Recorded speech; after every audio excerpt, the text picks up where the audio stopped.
Okay, we're going to talk about Chapter 7. Now, I went ahead and updated the slides this afternoon, and I put the updated ones there because they were missing some, in my opinion, some very key components.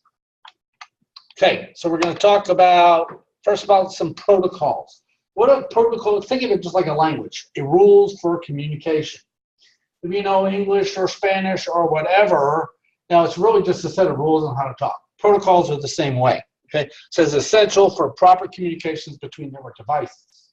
Okay, years ago, we're talking probably late 90s, there was so many different protocols. We had NetBEUI, we had IPX, we had AppleTalk, we had all these different protocols. And it actually made our networks a little bit more secure, in my opinion. Because I worked for a law firm across town that all the internal communications on the network were IPX SPX, which was originally set up for Novell NetWare, but it also worked fine for Windows machines. So they had that internally. The machines that needed to connect to the internet had TCP/IP. So it was kind of cool because you couldn't get the machines internally that didn't have TCP/IP. But nowadays, all we have is TCP/IP, nothing else pretty much. Okay, TCP is the transmission control protocol, internet protocol. We've been using it for quite a while. It's the most common one. It's pretty much the only one. That's pretty much where we're at now. Has 7 different protocols. We've talked about a few of them. We're going to talk about a few more of them tonight. Okay, the IP layers is a protocol that functions primarily at the OSI model layer 3, provides addressing and routing. So when you take your letter at your house and you address it, does that guarantee it gets there? No. So IP is not really a connection. It's not really worried about the guaranteed delivery. It's about how the address is. It's like the postal service. Okay, how do we address everything in your label or our mail? But the actual TCP component of it, of the protocol suite, is what guarantees it gets there. That would be the postal person making sure it got delivered to the right house. Okay. All right, so TCP is layer 4 protocol, establishes a connection and ensures reliable transport between devices. So that, TCP/IP and TCP and IP combined makes a connection-oriented protocol. You can also have UDP and IP. Still a valid protocol, it's just not connection-oriented, not guaranteed. It has 4 layers: network interface, internet, transport, and application. They show them here. See, the original OSI model had 7. And you remembered it by, from the bottom up, programmers do not throw sausage pizza away. Or from the top down, all people seem to need data processing. That's how you could remember the layers. But pretty much it's like the top 3 layers. The session, presentation, they all work together. So they combine them and say, you know what, this is all pretty much, it's like our web browser that handles the session, the presentation, and the application. So why not combine them? So that's how a lot of these got combined, and we have a 4-layer model now. Okay. All right. The protocol has quite a few components on it that worry about security. And the first one we talk about SNMP, the Simple Network Management Protocol. We're going to get a whole bunch of depth on that in a minute. And also the domain name system. In my opinion, the most important one out there. FTP, file transfer protocol. Then there's also email protocols and other stuff like that. Okay. Now, Simple Network Management Protocol, not used as much as it was. It says used to manage network equipment and supported by many network equipment manufacturers. You can use it to tell if your firewall is online, if your server's still running, that kind of stuff. How much traffic you're receiving. I used to run it on my router so I could view the traffic load from any specific website. Okay. It says a lot of administrators remotely monitor, manage, and configure devices. It says functions by exchange and management information between network devices, and managed devices have what's called an agent or a service. So you would install the agent, you install the server, the service on the host, like this machine here. Then it would report to some main system through something called an MIB, not Men in Black, but a management information base. It's a list of stuff. Like on this specific machine, we could install SNMP, and we could monitor everything from disk drive utilization, network utilization to it. There's a lot of different things we can install on here. And it's really good on servers because anyone ever seen Google's? Here, let's look at a picture of this. But we got to be able to find a picture of this. Let's go up here. Go, Mr. Internet. Google Data Center.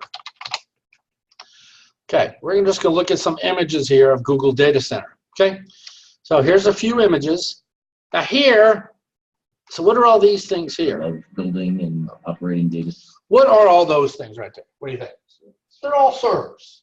So really, we don't have a keyboard and a mouse and a person standing at every server. So we need some way to remotely manage that. You know, make sure they're working and they're functioning correctly. Okay, and there is tons of them there. So SNMP can be used to do that. Does Google use SNMP? Probably not. They probably wrote their own. They wrote their own OS. There's a book called In the Plex by Stephen Levy. It talks all about Google. Really interesting book to read. And he talks about how they literally make their own. Because they're like, you know, why buy from someone when we can, you know, just make our own? And they did. Okay. The agents are password protected with something called a community string. Okay. It's like a password, but the problem with SNMP is it comes with the default community string. Can you guess what the default community string is? Well, community string. It's really public is what it is. And the problem is people don't change it.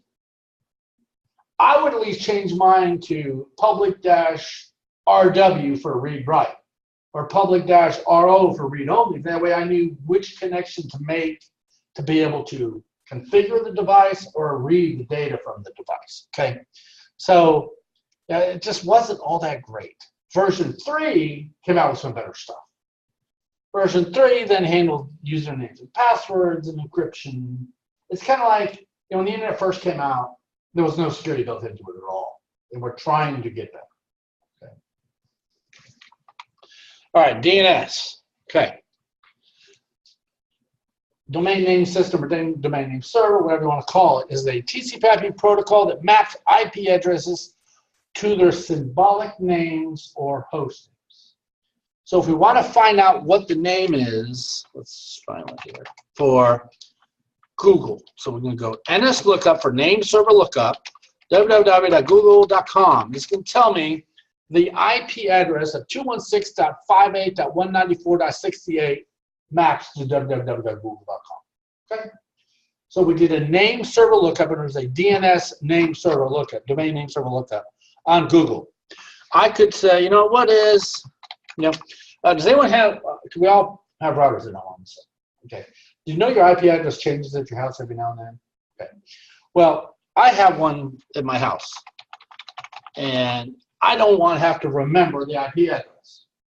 So I use a company called DYDNS, a DNS hosting service, and I map my name to an IP address. Mine happens to be the 68.229.213.114. Now, whenever that number changes, it automatically notifies my service and says, hey, I'm at a new address now. Because our addresses at our home, unless you're paying extra, are all dynamic. And I doubt anyone's paying extra for that. So they could change. Do they change? Probably not, but they could. I do remember SBC Yahoo DSL. I know none of you probably had that. I'd never seen one. Theirs would literally change every hour. I was at a client's place and I'm like, what the heck? Keep changing. It literally would. It would just rotate. Like, that's craziness. Okay. But DNS maps the number to a name. Okay. And I subscribe to a service to handle that. And the service I use should be, I'm pretty sure it's dydns.com. Is that what it is? Oh.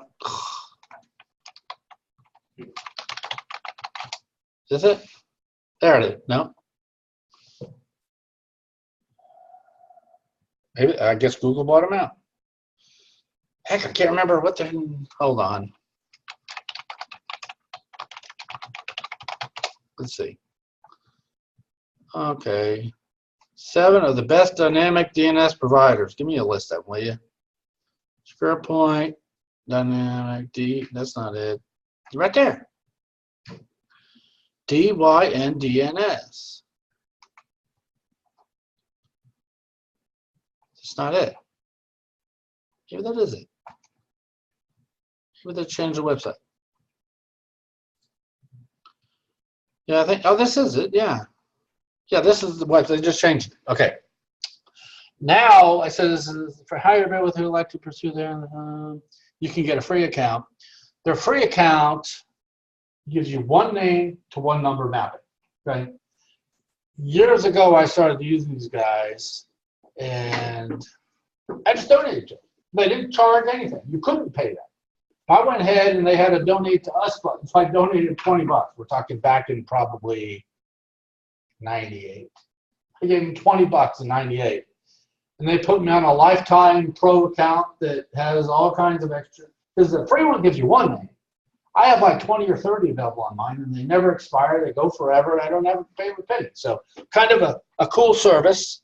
But my friend, my son uses one. I got a couple of churches that use one because I only really need one name. But it's handy to be able to refer to a name rather than a number. Okay, so that's what DNS does for us.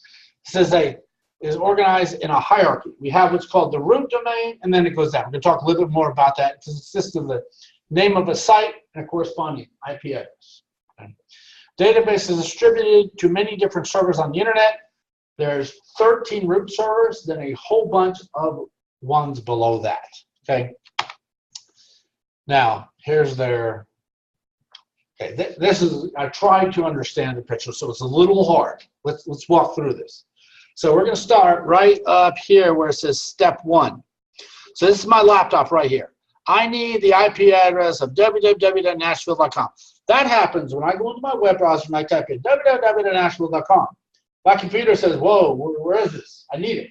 So it contacts its local DNS server and says, hey, the DNS server, basically I ask the DNS server, where is Nashville.com?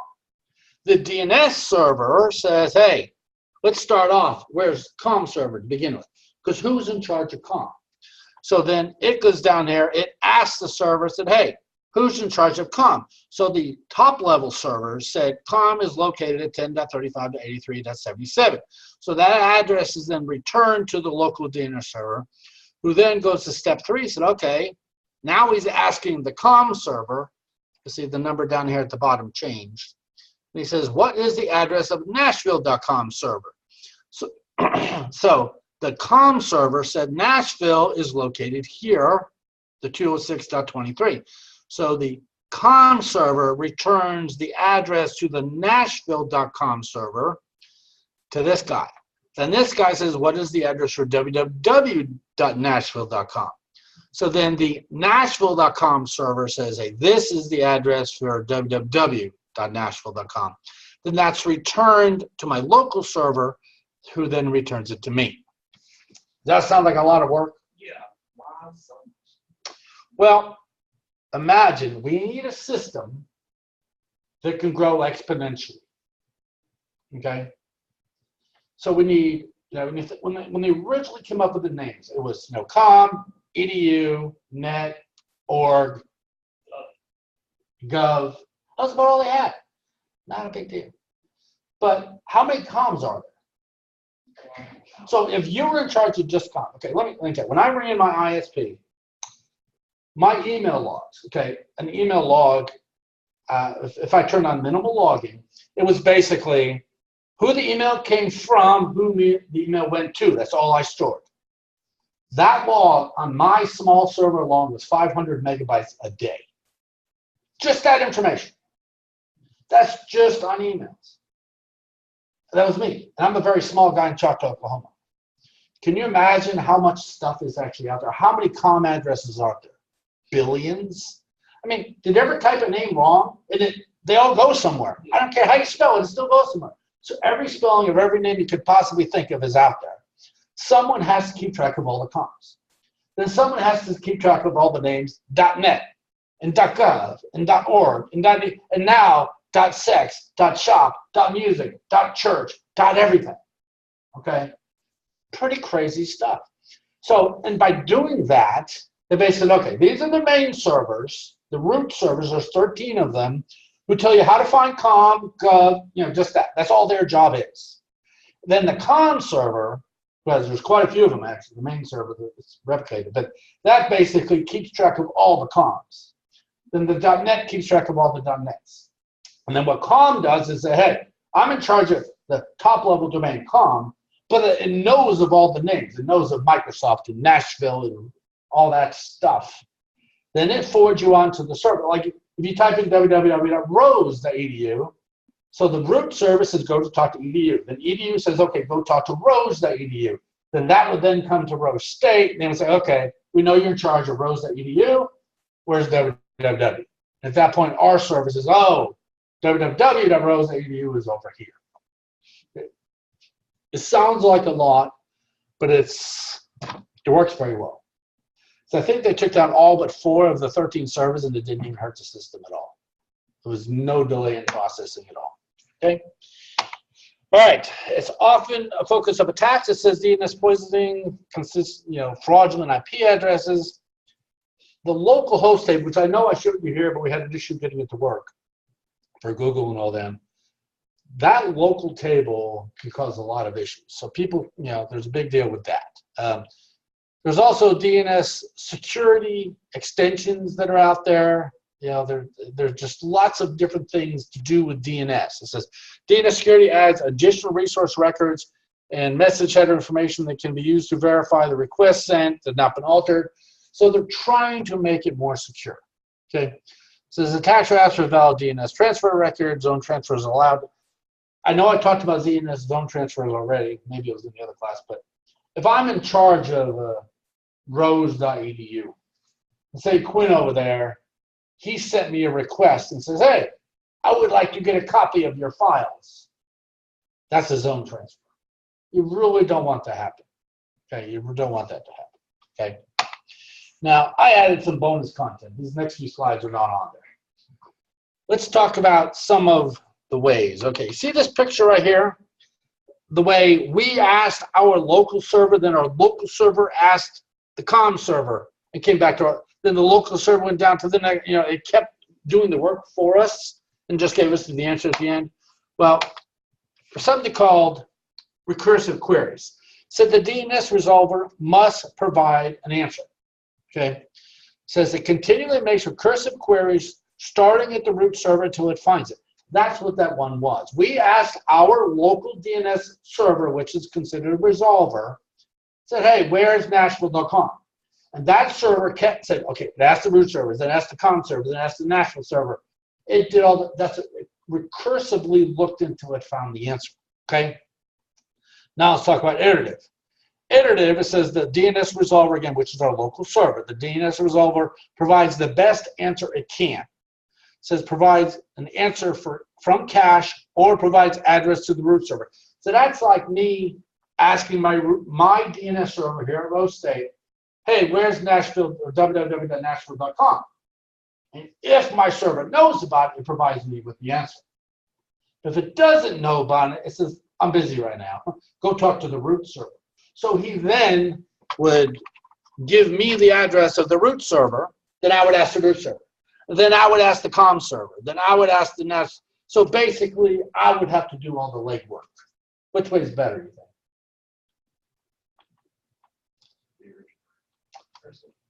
The recursive is better for me as a client because I don't have to do the work. You see all these in movies, get so-and-so on the phone. So they're asking their secretary to get so-and-so on the phone. Then it's the secretary's job to find this person and get him on the phone. Can you imagine that? Imagine if the president did that. So get so-and-so on the phone. It's got to suck. Okay, it's got to be a lot of work for that secretary. That's a recursive. The secretary's going to be like, well, I don't know. No, they're actually going to go find the answer. So that's what a recursive is. Iterative, I don't know the answer. Go talk to this guy. That's just a lot more work on your end. Okay. There's also one that says non-recursive. Says DNS resolver already knows the answer, so it returns it. Okay. So, like say I was asking for rose.edu. So I typed in www.rose.edu. How far do you think that request has to go? He goes to row state server, and they're like, I got it. I already know the answer because that's me. And it just gives it to me, so it doesn't have to do anything. So that's different query types. Now there's different server types. The resolver says the system designed to receive DNS queries and is responsible for tracking the IP of hostname. That would be row state's DNS server. When I type in, if I go down here to my command prompt and I type in ipconfig, it's going to tell me my name and all that. But if you do it with an all after it, it tells you down, doesn't tell me my DNS. I swear it did. Have I not done this in that long? Oh, there it is. Okay, phew. Thought I was going crazy there for a second. Let's mark this. If you look right here, it talks about DNS servers, okay? So those are my DNS servers. When I type in a name, it sends a request to 10.1.3.92 and says, hey, where's Zombocom? Or whatever, okay? That's a DNS resolver. It's local to me. That's who provides it, okay? All right. Now, you can also use Google. They're free. I highly recommend them. Okay. Now, DNS root service is the first step in the journey from host name to IP address. Say tomorrow they're coming out with a brand new name called .mouse. So we can have a Dell.mouse and a fuzzy.mouse or whatever, okay? No one has ever searched for this name. No one knows about it, okay? But there's a server set up, just no one's used it yet. So if I type in, you know, Dell.mouse on my computer, I'll go to my DNS server and I'll be like, hey, I need Dell.mouse. And my server's going to go, I never heard of Dell.mouse. So when at that point you'll go to the root server, one of those 13, and say, who's in charge of .mouse? Because it's a brand new name. It's never cached it. It's never been in its history. So the root servers will say, oh, .mouse is over there now. So that's what happened with every added new name. They add, you know, like .sex and .pizza and Pizza. I'm pretty sure there's .pizza now. Isn't there .pizza? I think so. I know there's .church. There's a bonus question about .church in one of my classes. I don't remember. I don't know what class it's in. It's either this one or security auditing. No, it's not this one. But I'll tell you. You know what Life Church is? You don't know what Life Church is. Life Church is actually one of the main people in charge of managing free domain names for churches now. But so if I was to ask you, what food would you eat to register a church name? What's the answer? The corporation name that manages it is actually called Donut. Look it up, it is. It's really, if you look for who's in charge of the .church top level domain, it's the corporation's called Donut. Donut.llc. So now you know, it's in one of my classes. There's a bonus question for that. So the answer is Donut. What now? Donut Limited Liability. Yes, it's Donut.llc. I found that one, I'm like, serious? But yeah, so root servers, they are the ones who point to those top level names, the cons, EDs, yes. I was thinking maybe the Zumbo. What now? The Zumbo custom. I said something. Yeah, for. Okay, did you send me the picture of that? I know someone sent me the picture of it. And did I put it in the notes yet? Okay, so it's still in my email. Yeah. Well, you gotta tell me what's at the end. You have to. I haven't put it in yet, so you're still good. Okay. You have to do whatever I said. Yes. So, all right, and I'll just put it in the notes section. Add it when I get around to it. So, okay. So that's what a root service is. It extracts the top level domain from the query and provides details on how to find the top level domain name server. Then we also have authoritative name servers. It says authoritative for a specific host name. It holds the up-to-date information. So if row state is in charge of rows.edu, they would be considered authoritative for that domain. Okay. So now I can't guarantee these are on the Security Plus, but I bet they are. Has anyone taken Security Plus yet? Anyone plan on taking Security Plus? I'm gonna take mine, I think, next week. We should. Our testing center should open up this week. You don't remember getting one here? If y'all didn't hear that online, we should have a actual place here on campus where you can test. It'll be over in the Professional Training Center. I think this is something about March. I think March 1st, which is Friday. So we're having a Facebook Live event Wednesday, and I'm on it, I guess. I'm talking about something. I'll know then. But it's also going to be an advertiser testing center. Okay, I hated having to go all the way over to OKCCC or Francis Tuttle or someone to take a test. So we sell the vouchers here at discounted rate, and then you can test So it. should I wait to schedule Money Plus, or should I just go ahead and schedule it here? Or You can't Friday? schedule it here yet. We haven't Okay. officially opened yet. So on Friday, I'll be able to. And I will tell you this. If you schedule online, Rose State gets paid $7 to administer the testing. But if you walk over there and schedule it, they get paid $14. So once I know for sure, I will probably tell you all, just walk over there and schedule. Then you'll literally be able to walk to the P-Tech building and say, I'd like to take this test next Wednesday at 2 o'clock, if you know it. They get paid twice as much money. So, I mean, it's actually easier that way, in my opinion. You just bring your voucher number over there and give them the voucher number, schedule it, done. So, I'll know more. I said, it's supposed to open Friday. We're hoping. You'll know more then. Yes, I'll know. Yeah, as far as I tell, we're still on track to open up Friday. Okay. All right, so that's the different types of search. See, that stuff wasn't in the slides, and I'm like, it's got to be there. It's important. Okay, here's my bonus content DNS record types part 1 slide, because this wasn't on there either. I'm like, what the heck? Okay, let's talk about some different record types. DNS, we know, stores name to address mappings, but also stores record types. Like we know what www.google.com is, but what is mx.google.com? MX happens to be a mail exchanger record. So whenever packets go across the internet, they can be flagged as different record types, so you know where to send your email to. So the first kind is a record. So www.google.com, the www is considered an a record or a host record. They put the DNS host record. It stores the host name. So the host is www on the domain google.com. So the complete domain name would be www.google.com, but the host is technically just www. Okay. The IP version 6 of that would be a record. Then the canonical name, also known as an alias record. Say, let me show you the way this is really done.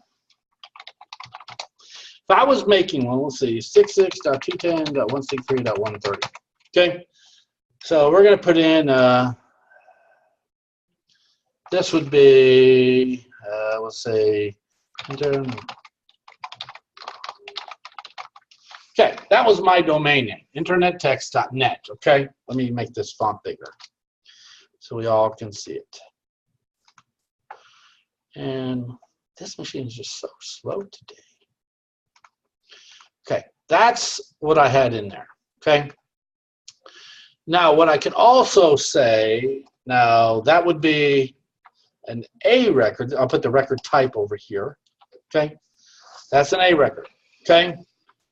I could also, and actually it needs to be listed like this.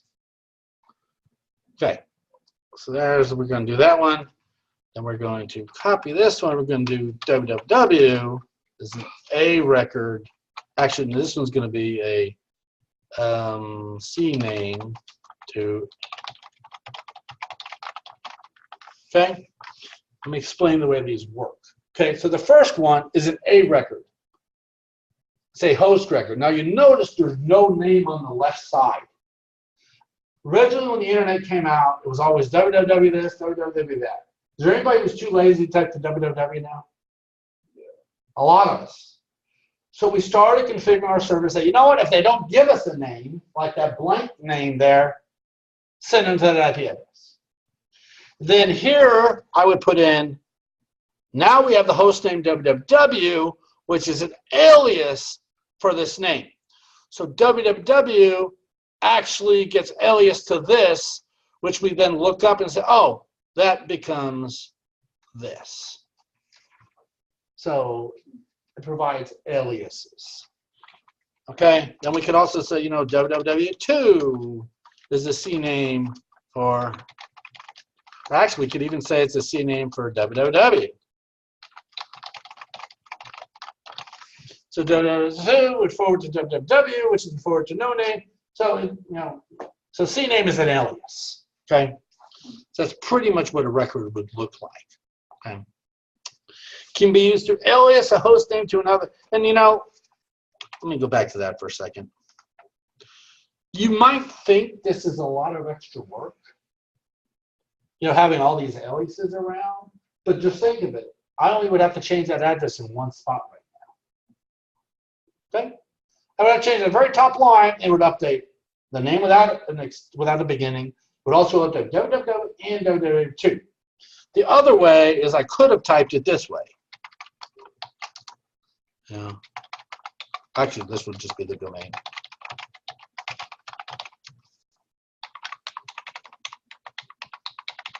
So that's the other way I could do it. But now if the address changes, I would have to change the address in 2 locations by using canonical names or aliases. I can update it in one place, the very top, and it takes care of all of it. So it's pretty handy the way that stuff works. Okay. Mail exchanger are mail records. That's where to check your email. Now they come in different priorities. When you add mail records, there's another column of priority. The lower number has the higher priority. You normally put them in either like 5, 10, 15, 20, or maybe 10, 20, 30. It really doesn't matter, but you just have to have one higher than the other. Specifies who is the mail server for this domain. Okay. NS record, who is the DNS record? Who is the name server, the authoritative name server for this? Okay. And that would be an NS record. So when I did the A or the C name, you would put NS there. PTR, that's the reverse. So if I type in, let's go back to my command prompt here. When I did this, it gave me that number. What if I did this? Oops.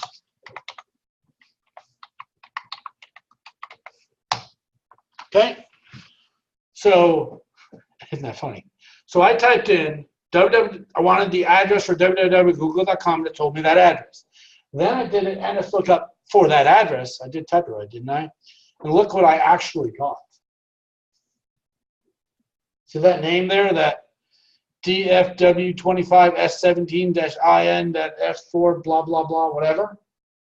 That's most likely the actual server where we're pointing to.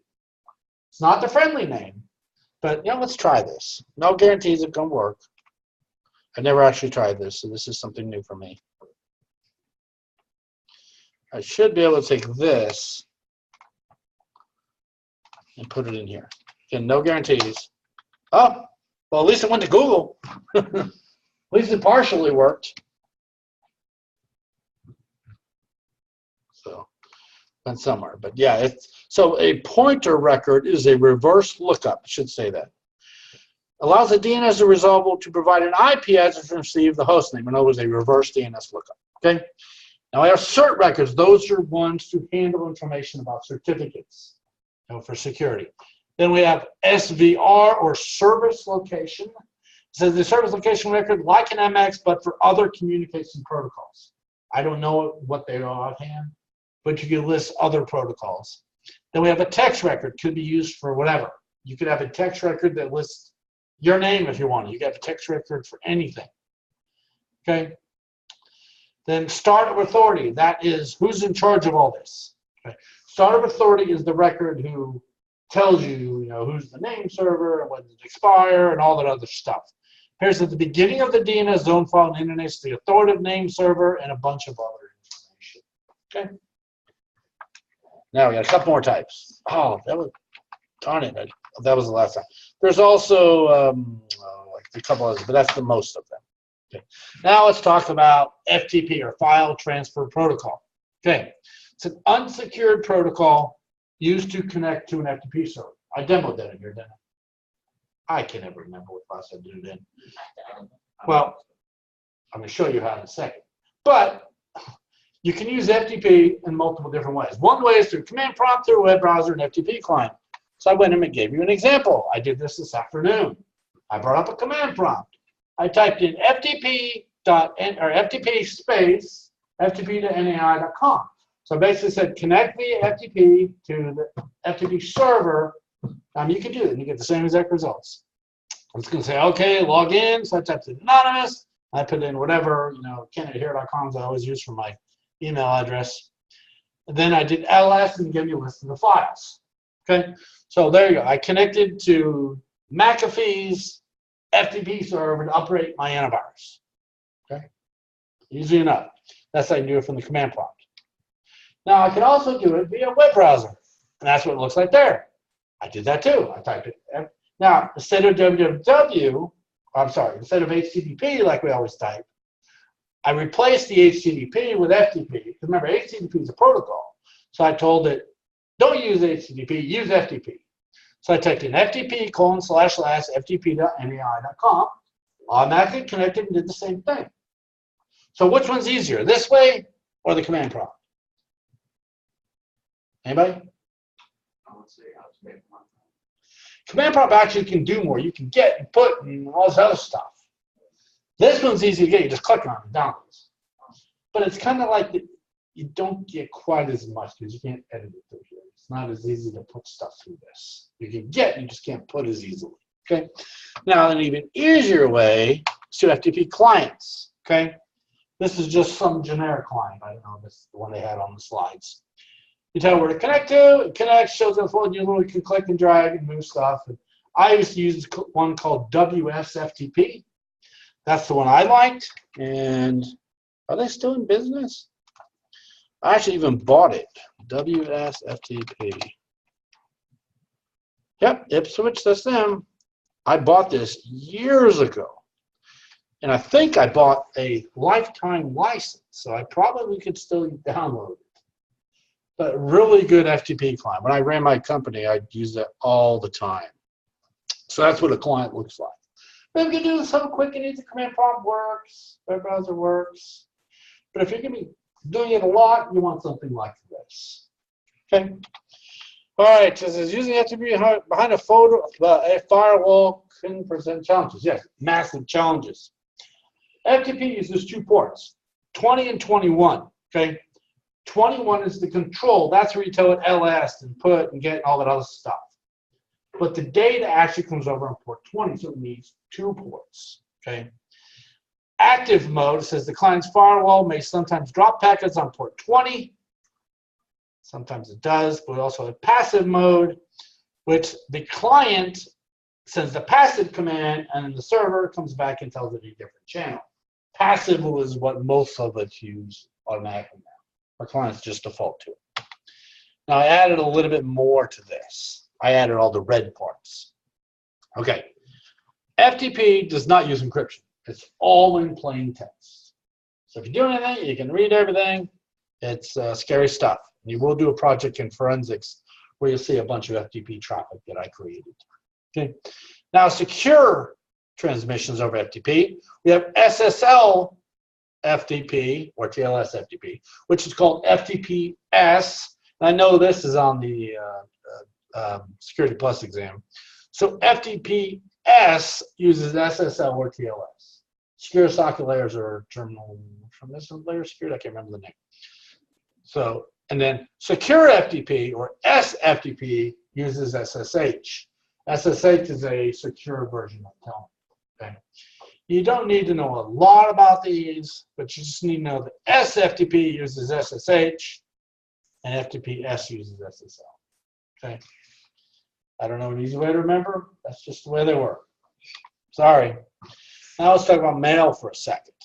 Secure multi-purpose internet mail exchange, or SMIME. Okay. The protocol for securing email. Limitations. This cannot be used when mail is accessed through a web browser. Oh, look at that. That's how our stuff goes. Okay. Encrypts the entire message and makes it difficult for any third-party tools to work with it. SMIME is not used all that much. What we do use is SSL connections between the mail server and our clients. Okay. So some agencies and governments automate encrypting and decrypting emails. We can also use things like PGP. There are other ways to encrypt our mail as well. Okay. Now, they have a couple of examples of what you would do. So voice and video, they're recommending secure real-time transport protocol, time synchronization, NTP. What do you think? I mean, is time synchronization a big deal? So what's your clock's off by an hour? Is ours right? Ours is actually right there. So is it a big deal what's on? Yeah. Not that big a deal unless you're controlling, financial markets, satellite communications. I watched, I read a book, Apollo 8, and Apollo 8. No, it wasn't. I'm sure it wasn't Apollo 8. I read that one too. It was about the guy who went to the space station for a year. Can't remember his name all of a sudden. But some of the stuff they did, y'all know what SpaceX is now. What they had their 20th consecutive launch from this one booster. Wow, crazy stuff. But can you imagine if they're off at all on time? But time is a really, really, really big deal. And it's hard to manage. It is. I used to have that sign on my door, which will come back one of these days, where my schedule was done automatically on a computer. And I had an issue with it because I set it to go off at night because it was making the security cameras go on. So we set a schedule up, and what it was, we couldn't get the darn time to work because the time zone setting was wrong. And it wouldn't say, but we finally got it to work where we were synchronizing with Greenwich Mean Time, and we finally got it all to work. But NTP is a protocol to handle all that for you. And we don't have to worry about setting your clocks. Okay. Our phones automatically set. Does anybody have any clocks at home that don't automatically set? I still got a couple. They suck. We lost power about, no exaggeration, 50 times Saturday. To the point where I finally went into my garage and turned off the damn master power because there was a line on Choctaw Road where I live. It was so windy, and it was literally sending electric balls down the power line. And I tell you, once the power got back on about 10 p.m., it had popped circuit breakers. My GFIs in my house had popped all over the place and really screwed up a lot of stuff. Okay, but clocks that don't automatically set drive me crazy. Most of all clocks right nowadays set automatically. How come microwaves don't set automatically? Does anyone ever notice that? Does anyone have a microwave that sets automatically? They're not wireless. They're not Wi-Fi. So figure it out. That doesn't have Wi-Fi. It's radio control. Yeah. They have a radio control system. Are you gonna have a radio control system? This controlled through the atomic clock. Not here in Colorado. It's not a radio control system in our state. That's why whenever they don't update, you have to take them into the lounge by the window and set them there for a few days. And update. I have a little alarm clock at home that automatically sets. I haven't done that Wi-Fi in it. It does it through the atomic clock. But why doesn't my darn stove or my microwave set? It drives me crazy. Yeah, see? We don't know the answers to these things. But NTP, kind of a big deal. Email, we also have secure email. Web browsing, we have HTTPS. File transfer, we have SFTP. Remote control, we have VPNs. We talked about most of this. Domain area resolution, we have DNS security extensions. Routing, we have IP security. Network addressing is IPsec. And security servers, we have IPsec as well. Okay. Now, placement of security devices like that. Says the protection that secures devices can be easily negated if those devices are not properly located in the network architecture. So what happens if you buy something and don't implement it? Okay, it's funny story. I took, St. Philip Mary Catholic School, right down here on 15th and Felix. I took care of their network for years, and it's funny because I fixed the problem one day and I was complaining to them. I'm like, man, your machines are slow. You need to update your machines. He goes, oh, we did. What? Yeah, we bought some like 4 years ago. They're in the closet. We haven't put them in yet. Can you imagine buying a machine and not putting it in for 4 years? So what happened? We finally got the machines in. They're already outdated. So it's like, same with Adam Bush. Wonderful guy. He bought a machine a year ago and he finally put it in last month. It's like, it's crazy. But if you don't put in these security, appliances, work it early. Okay? So they talk about an SSL accelerator, something that handles encryption and decryption of packets. And, it works great with your proxy server. Here's port mirroring. Kind of scary stuff. It is out there. It says allows the administrator to configure a switch to copy traffic that occurs on some or all ports to a designated switch. In other words, all the traffic going to, you know, Roddy's machine there can then be copied over here when you make a copy of it and examine it. Sounds bad, but I mean, for an organization, you need that capability. Or network tap, just listen in on the traffic. Okay, here's something important. Mirroring, whatever we have is getting mirrored to an alternate location, in this case, a network analyzer. Okay, same thing here. Network tap is just listening in on the traffic so we can view it. Okay. All right, sensors, collectors, and filters. Sensors is monitor traffic for network intrusions, detection, and prevention devices. They collect, they gather traffic, they analyze it, they filter, they can block traffic, they can do all kinds of stuff on the fly nowadays. Okay. I just wish there was more of this stuff available at the home level. Just not there. You know what I would love to see a lot more of? I would love to be able to go into my phone and say, it's 8 o'clock, Snapchat, you're gone. Whatever this next thing the kids are now using, you're off. You know, to be able to just turn off certain things that easy. There are some that do it, it's just not all that easy to do. All right, aggregation is used to combine multiple network connections into a single link. Initially, this building had 2 separate routes. I mean, if you were downstairs or upstairs, you actually could be in 2 totally different networks. Then we had pretty much an aggregator to combine them into one. Okay, that's what they're talking about here. Correlation engine says aggregates and correlates content from different sources to uncover an attack. And we also have a mitigator, something that's looking for distributed denial of service and helping to prevent that. When I worked at an ISP downtown, we got hit by a distributed denial of service, and it was killing us. It was taking our entire system down. So we called Cox at about 3 in the morning. They came out. Tell you, people complain about customer service from Cox, but if you pay them good money, like we paid them about $5,000 a month, guess what happens when you call them? They answer, and they come right up. I mean, I had guys' cell phone numbers in my phone, and he goes, "Oh, call me anytime." And they just run right out. But they came out, and they had to. I think that one time they had to block 16 Class C networks from hitting us because they were hitting us so much it was taking us offline. So they would block one entire network, and they block another one. It's kind of what they're doing here, the DNS mitigator, a DDoS mitigator. So, and you know, I'm telling you about this power outage we had Saturday. I reported along with everybody else in my neighborhood, but then early in the afternoon we went to see a movie. I got a phone call from OGD. He goes, "All right, Ken, I'm on my way to your location." I'm at the movie, so I tried to call him back. We went and saw 2 movies actually. So I called him back after the first movie, and he didn't answer. So I left him another message. They went back into the second movie, and he calls me back again. I'm like, "Are you serious?" But he's like, "No, we're still working your problem. We should be able to fix it." I'm like, "Okay, so why is OG calling me directly?" So I finally got a second movie, and then I call him, and he calls me back again. But yeah, somehow they told him, "Make sure I get my stuff taken care of, whatever my problem was." Okay, I still don't know why. Then a personal guy come to my house from OG&E. It could be that I have solar panels and I have a different type of meter than y'all do. I take power from OG&E, but I also give power back to OG&E. So, like during the day, I make more than I use, so I give it to them. At night, I take it from them. So, but it was like, why are they calling me? I don't know. It's weird.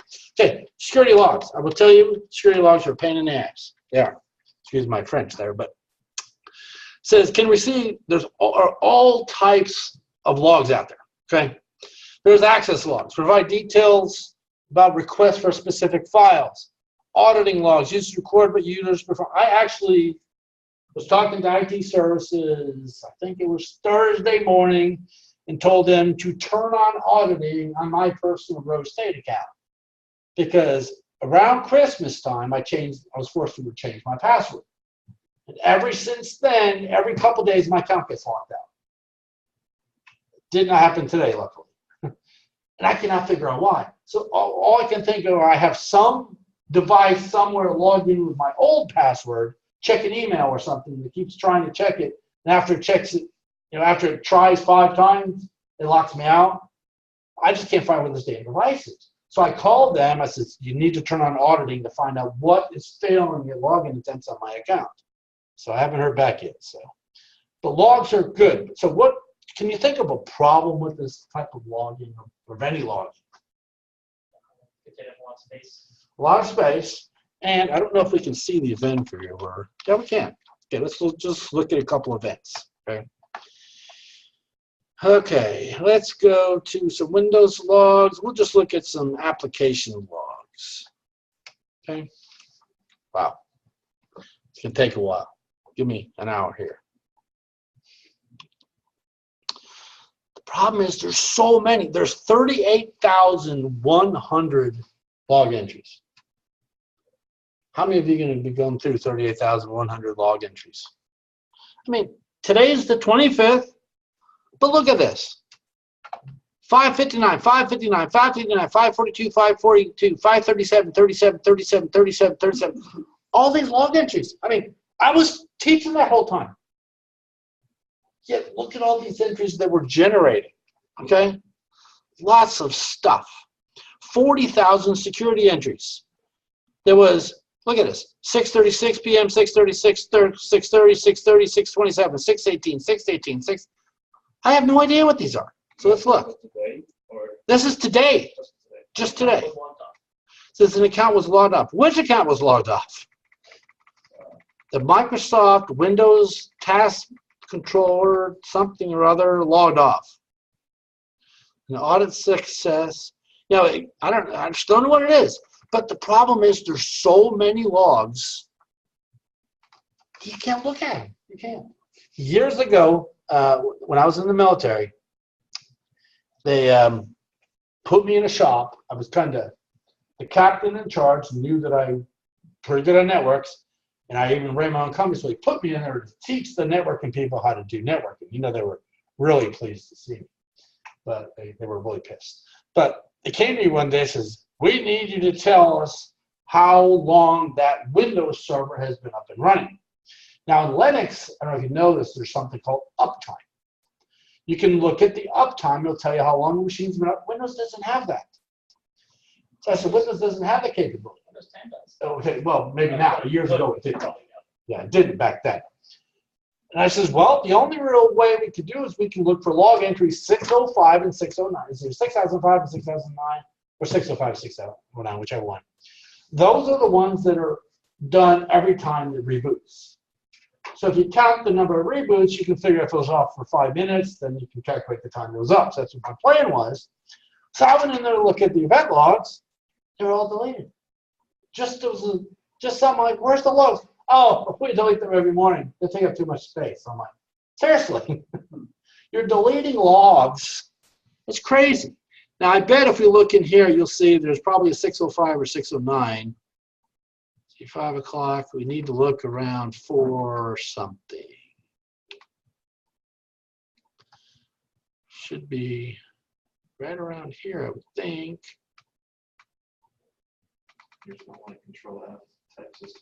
Oh, there's a search in here somewhere. Just hoping to find it real quick. I thought it would be right in here.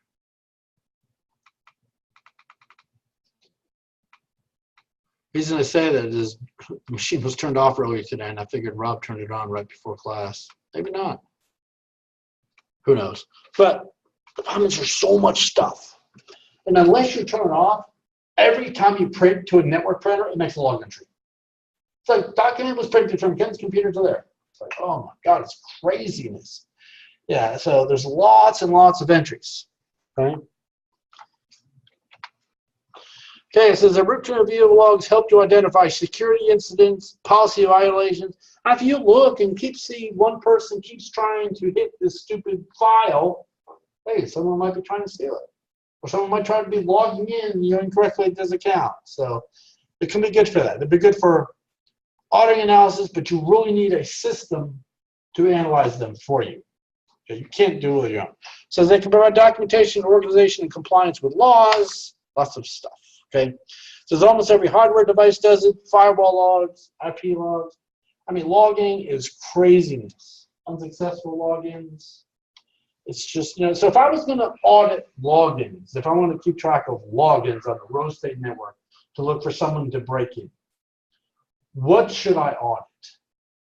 Successful or failure or both? What do you think? Logins.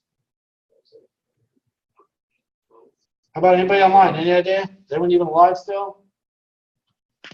Failure. Failure, exactly. Because if I audit successful, what am I going to get? Every time Ken Dewey logs in. I know my password, so if it's successful, it was a good login. If I do failures, now you're going to get someone trying to break into Ken Dewey's account. See the difference? I got an email Friday morning from Netflix. You know what it said? I just logged into my Netflix account from Thailand. I'm like, no, I didn't. So did I click the link to go in there and change my password? No, I just went to Netflix myself and changed my password. It's funny because I forgot to tell my wife. So last night she's like, what's the Netflix password? I'm like, oh, my bad. But I'm glad they do stuff like that. But, you know, sometimes if you audit too much, it's too much. I mean, I can understand successes of logins, but failures would be a better thing to do if you have the room, maybe both. Okay. All right. Data execution prevention says a Microsoft Windows feature that prevents attackers from using buffer overflow to execute software. I think you turn that on in the BIOS. Not 100% positive on that. I could be wrong there. It says DP events, so those similar software can be logged with an event log. Okay. Now let's talk about. If it's a Windows feature, it's probably not in the BIOS. I thought you had to turn on the BIOS and then Windows can use it. Okay, one of the other. I don't remember. Now, file integrity checker. This is service that can monitor changes to files. So, what it is, say we got that ftp.exe file. Did I talk about the ftp.exe, what I did to it in here? Well, I'll tell you again. I was tasked with securing an FTP server when I was at University of Tulsa. And when you log in with FTP, I know it. Maybe I should do the class.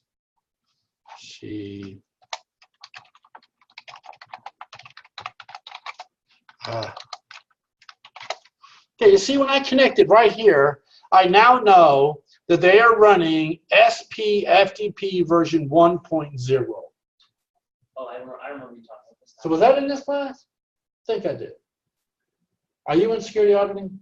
Yeah. Oh, so I think I talked about it there. Okay, but that's called a banner. I can now see what server they're running. So now I can go look on exploit.db and look if there's an exploit available and try to attack them. Well, the Windows server I was tasked with protecting, it was funny because I had to build my server with no updates. Then I had to analyze it and tell me what my problems are. Then I had to go fix it. Then I said, you're running it, Microsoft FTP version 6 and you can't fix that banner. So what I did was I went into, so we have an ftp.dll file in the Windows System 32 directory. So if I edited the file there, what I did is I edited the file with a hex editor, found the words Microsoft FTP version 6.0 and changed it to Don't You Wish You Knew. And yeah, I did in another class for sure I did now. But I changed that name to say Don't You Wish You Knew. But the problem is if I changed it in the Windows System 32 directory, guess what happens when I save it? The file integrity checker says, oh, that file's been changed. So it overwrites it with the one that's got stashed away in another directory of Windows. So what I did is I went to that one and changed it there. So then that one looked and said, whoa, the one in the Windows directory is no longer matches and overwrote it. And it was funny because they went to scan my server like, how the hell did you do that? I'm like, it's the hex editor. I just edited the hex. So, but that directory is not as easily accessible unless you have access to the local machine. So, okay. So file integrity checker is a good thing. All right, whitelisting. This is application whitelisting. You can go in and tell certain applications are good. Like I logged in somewhere today, and it's like, would you like me to register this device so you don't have to, where'd I go? Somewhere, and I had to send me a text of the code. And so they want to list my device as a known good device. So that happens a lot. Removable media control. It says removable media control is a tool that can be used to restrict access to USBs, to CD-ROMs, and all that stuff. I actually burned a DVD Friday. First time in years. Secretary needed a copy of the DVD. I'm like, ooh, I don't know if I remember how to do this. Wait, how many of you have DVD players at home? You don't. I have one on my computer. But do you have one on your TV, though? No. Yeah, I mean, no. I mean, modern games How's this? should be that too. Yeah. I mean, I rent Redbox and I make a digital copy of it, then I play the digital copy. I'm assuming everybody does that. Do that? Okay, advanced malware management.